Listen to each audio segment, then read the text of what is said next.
ایک دن پھوکی اور دادی ماں جنگل کی سیر کرتے کرتے ایک ندی کے کنارے پہنچے۔ پانی کی لہریں مدھم مدھم گنگنا رہی تھی اور سورج کی روشنی پانی پر سنہری کرنیں بکھیر رہی تھی۔ پھوکی خوش ہو کر بولا، دادی ماں یہ ندی تو جیسے گانا گا رہی ہے۔ دادی ماں مسکرا کر بولی، ہاں پھوکی، یہ ندی ہمیں سکون اور خوشی کا پیغام دیتی ہے۔ پھوکی پانی کے قریب گیا اور اپنی سونڈ ڈبو کر چپک چپک کرنے لگا۔ اچانک رنگ برنگی مچھلیاں سامنے آ گئیں اور خوشی سے اچھلنے لگیں۔ پھوکی حیران رہ گیا، واہ، یہ تو کھیلنا چاہتی ہیں۔ دادی ماں بھی ہنسنے لگیں۔ انہوں نے پانی میں کنکر پھینکے تو لہریں خوبصورت دائرے بنانے لگیں۔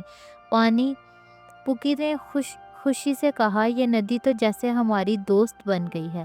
دادی ماں نے نرمی سے کہا، یاد رکھو پھوکی، ندی کی طرح زندگی بھی بہتی رہتی ہے۔ اگر ہم خوشی اور سکون بانٹیں تو یہ ہر کسی کے دل کو چھو لیتی ہے۔ پھوکی نے دادی ماں کو گلے لگا کر کہا، آپ کے ساتھ ندی کا کنارہ بھی جادوئی لگتا ہے۔ یوں پھوکی اور دادی ماں نے ندی کے کنارے ایک یادگار دن گزارا، جس میں ہنسی، سکون اور محبت بہتی رہی۔